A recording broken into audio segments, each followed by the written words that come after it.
cars and ridden the road to paradise, we're very happy to have you along with us this afternoon.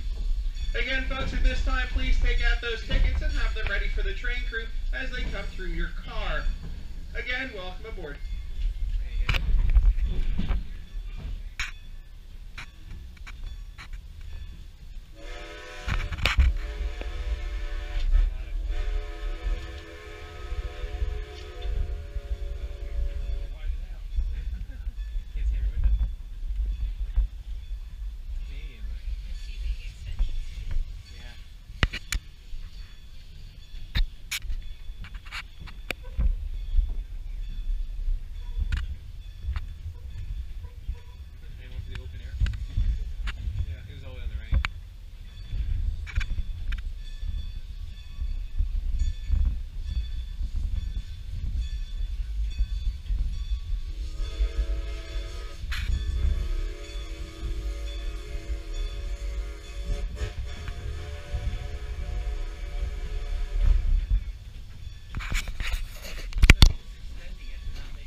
Into view here on the left-hand side of the train, you'll notice a neat row of colorful cabooses. They belong to the Red Caboose Motel. It's a privately operated motel, and one of the very few places in the world you can spend the night in a real railroad caboose. On the right-hand side of the train, you might have noticed the construction. We're actually in the process of expanding our mechanical shops and facilities where we restore and operate our historic steam locomotives and passenger cars.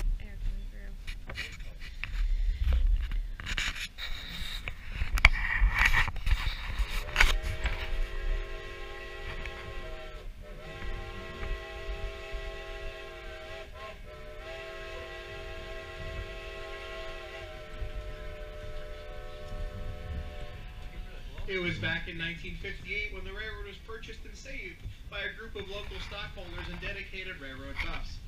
They were organized in a somewhat unusual corporate fashion with one president and 23 vice presidents. They all contributed their blood, sweat, and tears simply as a labor of love for the hard work of railroading. Without these 24 individuals, we would not have the railroad saved as we do today. The railroad is still owned by a group of local stockholders. We are a private company. We don't receive any federal grants or subsidies. In fact, the government does anything but help us stay in business. We've also teamed up with the Lancaster Farmland Trust to preserve the beautiful landscape you see outside your wintry windows. Whenever one of these farms comes up for sale, we'll actually help to save it. A portion of your ticket proceed will go to the preservation of that farm and to keep our beautiful natural landscape. Because after all, this train ride wouldn't be half as fun going through the back parking lot of Walmart and different industrial sites. Many people ask us how we decide the speed of our train. It's a good question. The oldest timetable that we've ever found for our line was discovered in the Strasburg newspaper back in the late 1800s. We still try and follow that same basic schedule today. So if you're ever wondering just how fast great-great-grandpa traveled here on the Strasburg, this is it. We do try and keep it under 60 miles an hour at all times. Coming into view on the left-hand side of the train in just a moment, you'll notice some long buildings. Those buildings belong to the Espenshade Turkey Farm. The Espenshade Turkey Farm is the oldest turkey farm in the United States, as proclaimed by the very popular publication Poultry World Magazine, which I do believe was Turkey World Magazine at some point for all you hardcore subscribers. The Espenshade Turkey Farm is a very busy place in November and December, but it's a very good time not to be a turkey here in Lancaster County. Espenshade will be next. Espenshade.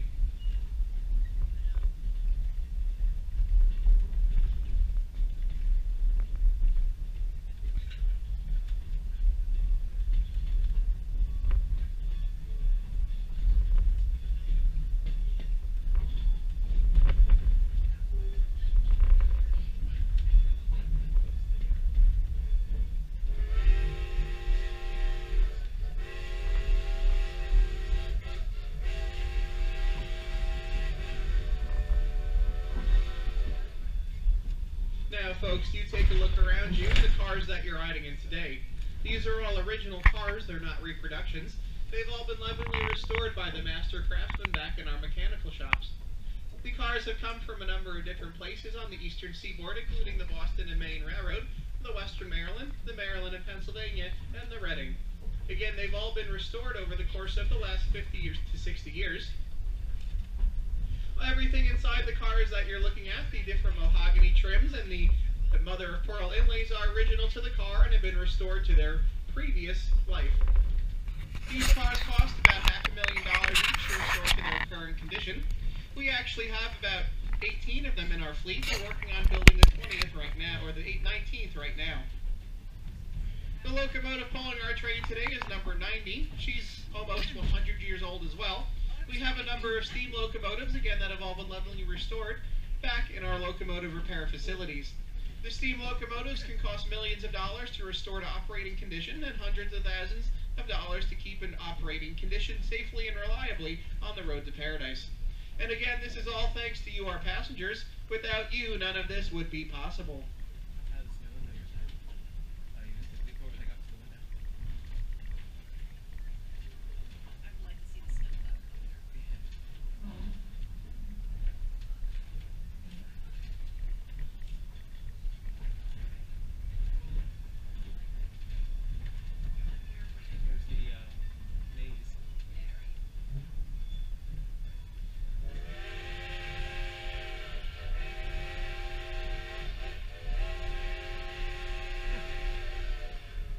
Shortly, we'll be passing the largest suburban station along our line, the Cherry Hill Station. Make sure to look down and to the left. If you blink, you might miss it. This station may seem small to you, but that's because of the high rate of speed that I mentioned. We pass it as we journey on. Make sure to catch the sign on the station that reads Cherry Hill, Pop 17, more or less, meaning more when we get there and a lot less when we leave. Cherry Hill is next, Cherry Hill.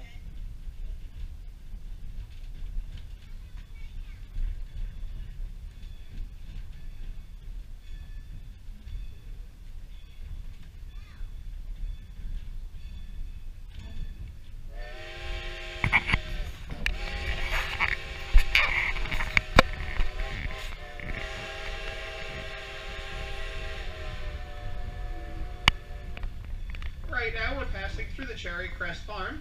During the warm summer months and the snow is all melted, this is an adventure farm where there's lots of different farm fun activities for you and your family to enjoy.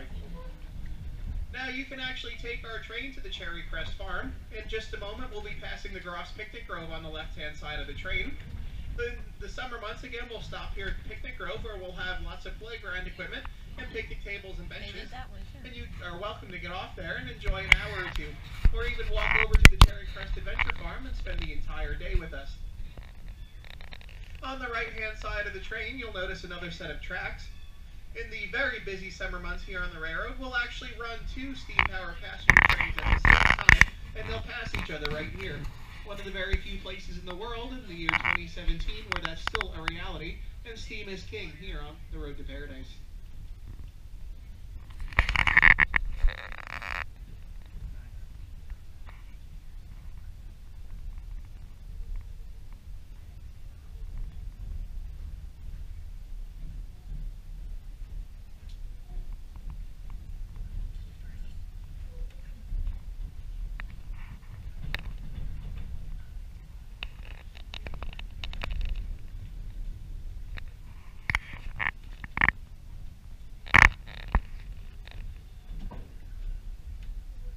Attention all children on the train.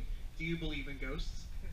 Many years ago, in the second valley off to the right was a little narrow gauge railroad. It was called the Lancaster, Oxford and Southern, or the LONS as it was known to the locals, the Little Old and Slow.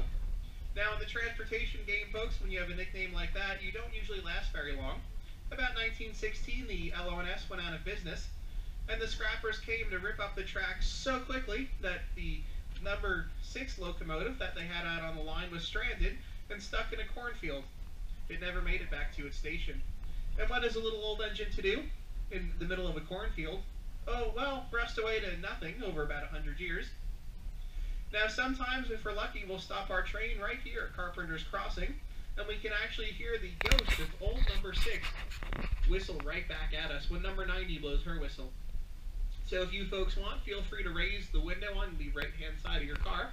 And as soon as 90 brings us to a stop, she'll blow her whistle to see if we can make contact with number 6 today.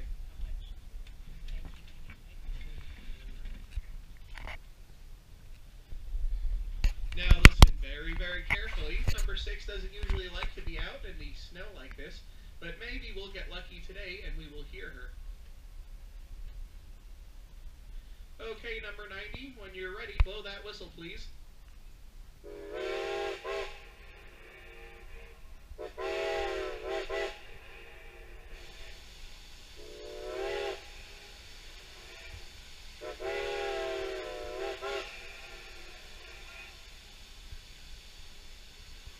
I'm very disappointed. I heard somebody imply that was an echo. No, folks, that is no echo. I promise you that. That old ghost is out there. I know that because we pay her $27.50 a day to sit out there and blow that whistle for us. Now, we've never seen her, but somebody has always been cashing that paycheck. She is the highest paid employee on the railroad. Carpenters is next, Carpenters.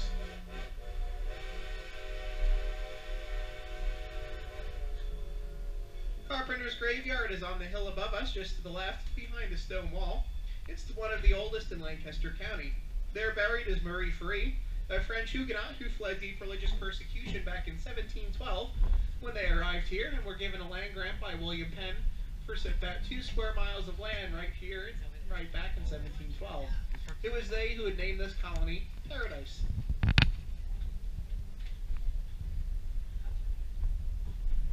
Now, shortly, folks, on the head end of the train, you're going to start to notice a change in the landscape. That's because we're going to be going over a hill, and we're going to be crossing over the Strasburg's one and only bridge. It's a big bridge. It's nearly 18 feet long. We do have a bit of a request of you folks, because going over that bridge can be a tad dangerous. We ask that you lift your feet. That's right, folks. Through some inaccurate scientific research, we've determined that if you lift your feet when you go over that bridge, it actually takes the stress and strain off of it. And after all, we still want it to be there when we come back, don't we? So as soon as you see that Pumpkinville Turnpike going underneath those tracks, make sure to lift your feet up, please. Where's it?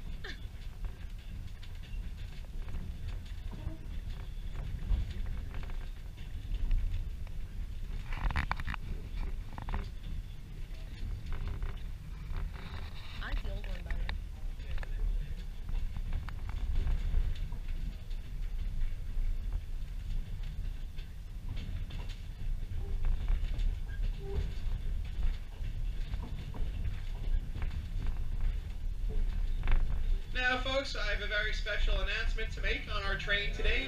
We have Aiden, who's celebrating his 5th birthday with us today. Let's join him in wishing a very happy birthday. Happy birthday, Aiden, and thank you for riding with us today.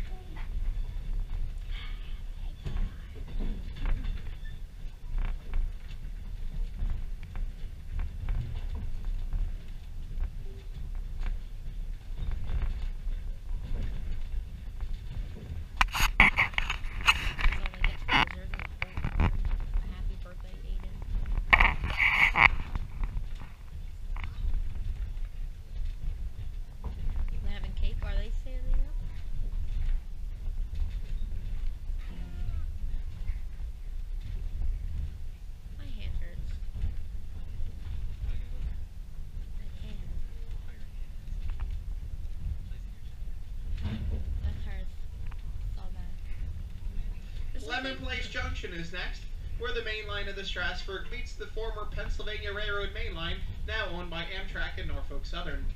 Our tracks are going to curve to the left as we come alongside what was once the mighty Pensy's main line between New York and Chicago. It was a very busy place back in the day. Nearly 30 trains per day were scheduled to pass through in the late 1890s. There used to be 4 main tracks as well. Today there's just 2. They're owned by Amtrak, like I had mentioned. And you'll notice them in a few minutes. They have the cement ties underneath their rails and the overhead catenary wires above the head to power the high-speed electric trains. Back in the day, where the lumber company stands today would have stood Henry Lehman's Hotel. Back in the day, you could have gotten off the train here at Lemon Place and gone over to the hotel for refreshments and fresh horses for your journey westward.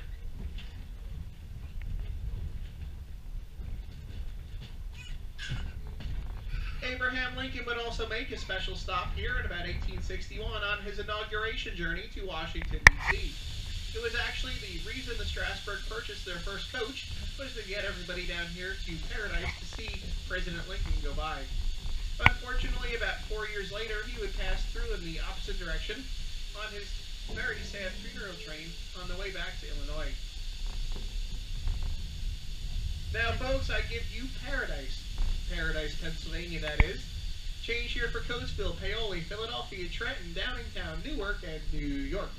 That is only, folks, if you can run fast enough to catch one of those high-speed Amtrak trains going about 60 to 80 miles an hour. That's it? Now, I know it doesn't seem like much, folks, but we're in Paradise. Paradise, Pennsylvania. And after all, unless you live here, it's pretty cool to be able to go home and tell all your friends that you've truly made it to Paradise and back. Now, folks, we're going to actually be taking a stop here in Paradise, Pennsylvania. Our locomotive number 90 is going to disconnect from the very rear end of our train and pass by us on the right-hand side track. And she's going to go to the head end of the train to pull us back to the station. The engineer today is Aaron and the fireman is Brent. And they've worked very, very hard to get us here today. Believe it or not, it's actually pretty cold up there in that locomotive. And it's even more work to be carrying these heavy coaches. When Brent and Aaron go by, make sure to give them a big wave, cheer, and hurrah, and wave at them and tell them how much you appreciate their hard work up in that cold locomotive, because they might not take us back to Strasburg if they don't feel appreciated. So, folks, as we do pull into Paradise, we are going to stop. Please do remain seated. Please don't get up or exit the train at any time. Don't stand on the ends of the coaches either. Please